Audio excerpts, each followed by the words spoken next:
Dans une interview accordée au journal Daily Mail, l'ex-footballeur brésilien Ronaldo Nazário a évoqué la situation de Kylian Mbappé, qu'il considère comme la future star du football.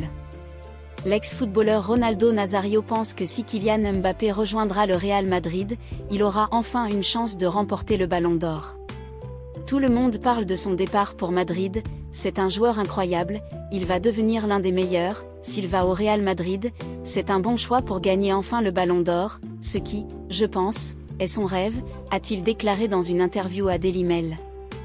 Quelques jours après qu'il a été rendu public que le joueur avait déjà informé le Paris SG de son intention de partir à la fin de la saison, l'entraîneur Luis Enrique l'a déjà relégué sur le banc à plusieurs reprises et a déclaré que l'équipe devait apprendre à jouer sans lui. La légende brésilienne s'est montrée prudente lorsqu'on lui a demandé si le natif de Bondy était déjà trop grand pour le PSG et s'il avait trop de pouvoir au club. Je ne sais pas ce qui est vrai, mais on a beaucoup parlé de sa situation au club. Je sais qu'ils ont fait beaucoup d'efforts pour le conserver, l'été dernier, c'était la star du projet. À Madrid, il aura certainement une équipe qui le soutiendra dans toutes ses décisions. Il sera soutenu sur le terrain et en dehors. Ils le protégeront. Mais je pense qu'il a passé un bon moment à Paris. Une chose est sûre, nous aurons tout le temps de profiter de son football, a-t-il ajouté. Daniel Riolo n'en finit pas avec l'entraîneur du Paris Saint-Germain, Luis Enrique. Dimanche soir, le Paris Saint-Germain a été accroché au Parc des Princes par le Stade de Reims, 2-2. Le choix du technicien espagnol de la formation francilienne fait une gestion opaque de Kylian Mbappé. Ce qui agace le journaliste et éditorialiste RMC, Daniel Riolo, qui ne manque aucune occasion de tacler Luis Enrique. Le journaliste estime que le technicien espagnol fait de la politique. Luis Enrique gère Mbappé comme il le veut. Depuis que Kylian Mbappé a annoncé son départ du Paris Saint-Germain, le joueur est devenu un indésirable aux yeux de son coach Luis Enrique, qui en fait une gestion très critiquée sur la toile. Mais pour le technicien espagnol, c'est la meilleure façon pour préparer l'après du français. S'il l'avait remplacé à la mi-temps contre Monaco, 0-0, Luis Enrique ne pouvait pas se passer du Bondinois contre la Real Sociedad, 1-2, en Ligue des Champions. Mais ce dimanche en championnat, Mbappé a démarré la rencontre sur le banc contre Reims, 2-2, et n'avait fait son entrée qu'à la 73e minute de jeu.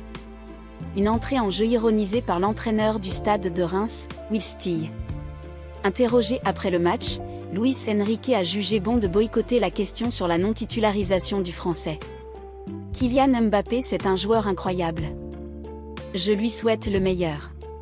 Ce n'était pas votre question, mais c'est ma réponse. C'est comme ça que ça marche, avait indiqué l'ancien sélectionneur de l'Espagne au micro de Prime Video. Luis Enrique fait de la politique, selon Riolo. Si Luis Enrique botte en touche les questions relatives à sa gestion incomprise de Kylian Mbappé dans le but de maintenir le mystère, Daniel Riolo ne digère pas la façon dont l'ancien coach du Barça fait les choses.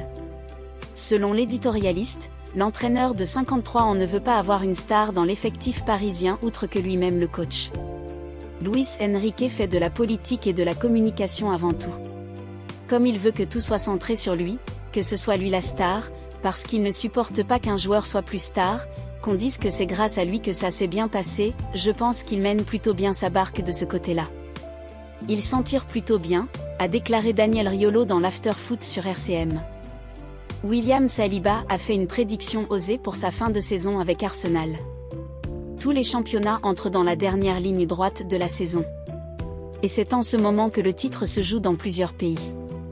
Mais contrairement aux autres championnats, la Premier League a pris l'habitude de maintenir le suspens jusqu'à la fin de saison. C'est encore le cas lors de la campagne en cours où le titre se joue entre Manchester City, Liverpool et Arsenal. Après avoir perdu le titre la saison dernière, les Gunners à l'image de William Saliba y croient cette année. Saliba fier de la force défensive d'Arsenal. Le sort de la Premier League aurait pu être scellé ce week-end. Deuxième au classement, Liverpool, 64 points, a concédé un nul face à Manchester City, troisième, 63 points, dimanche à l'occasion de la 28e journée du championnat anglais. Le vainqueur de ce choc au sommet aurait pu récupérer le fauteuil de leader des mains d'Arsenal, premier, 64 points. Et si les Gunners sont à ce rang, c'est en partie grâce à une assise défensive portée par William Saliba et Gabriel Arsenal est notamment la meilleure défense de Premier League avec seulement 24 buts encaissés en 28 rencontres. Un bilan dont se félicitait William Saliba. Je pense qu'avec Liverpool, nous sommes la meilleure défense centrale de Premier League, a déclaré l'international français au micro de Canal+. Les ambitions folles de Saliba pour la fin de saison. En plus d'être en tête de la Premier League, Arsenal est également en lice en Ligue des Champions. Pour leur retour dans la compétition reine des clubs européens, les Gunners ont réussi à se qualifier pour les huitièmes de finale. Défait par le FC Porto à l'aller, 1-0, qu'ils retrouvent mardi pour la manche retour, Arsenal et Saliba visent un sacre en C1 cette saison. Notre objectif pour la fin de saison est de tout gagner, que ce soit la Ligue des Champions ou la Premier League, a confié William Saliba. Jean-Louis Gasset est débordé de joie après la victoire de l'Olympique de Marseille contre le FC Nantes, dimanche soir. Le stade Orange Vélodrome a servi de cadre, dimanche soir, au match en clôture de la 25e journée de Ligue 1 de France entre l'Olympique de Marseille et le FC Nantes. Une rencontre qui a tourné en faveur des Marseillais, qui se sont imposés 2-0 grâce à un doublé de Pierre-Emerick Aubameyang, très en forme. La renaissance de Marseille sous Gasset.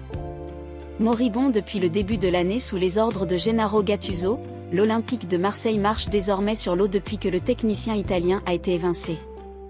Depuis que l'OM a confié le staff technique à Jean-Louis Gasset, le club phocéen sème la panique dans les cœurs de ses adversaires. Depuis, c'est 5 victoires en autant de sorties, toutes compétitions confondues. Pour son premier match à la tête de l'OM, Gasset s'était offert le Shakhtar Donetsk, 3-1, en barrage retour de la Ligue Europa. Les Phocéens vont s'offrir Montpellier, 4-1, et Clermont Foot, 1-5, respectivement lors des 23e et 24e journées de Ligue 1. Pour son match aller des 8e de finale de Ligue Europa, l'OM a été trop fort pour la Villarreal en s'imposant 4-0 au Vélodrome. Dimanche soir, l'équipe dirigée par Gasset a confirmé sa renaissance en battant les Canaries, 2-0, en clôture de la 25e journée de Ligue 1. Gasset très soulagé de la victoire contre Nantes. Orphelin de plusieurs cadres de son effectif, dont le forfait surprise de Jonathan Klaus, Jean-Louis Gasset a pu réussir à s'offrir le FC Nantes, 2-0, en clôture de la 25e journée du championnat de France. En conférence de presse après la dite victoire, le technicien français dit tout son soulagement. Comment je me sens après ce match? Soulagé. C'était notre 5e match en 18 jours, je savais qu'on allait souffrir physiquement. Contre Villarreal, 4-0, jeudi, on a pressé pendant une bonne partie du match, donc c'est très dur de remettre ça 3 jours plus tard. Surtout qu'on avait beaucoup de blessés aujourd'hui, donc il a fallu remettre les mêmes joueurs. Mais on n'a rien lâché. On n'a pas été très beau, mais on a tenu, a déclaré l'ancien coach de Saint-Étienne au micro de Prime Vidéo. Si vous avez aimé cette vidéo et que vous souhaitez voir plus de contenu comme celui-ci, n'oubliez pas de vous abonner à notre chaîne. Mettez juste un j'aime pour nous encourager. Merci.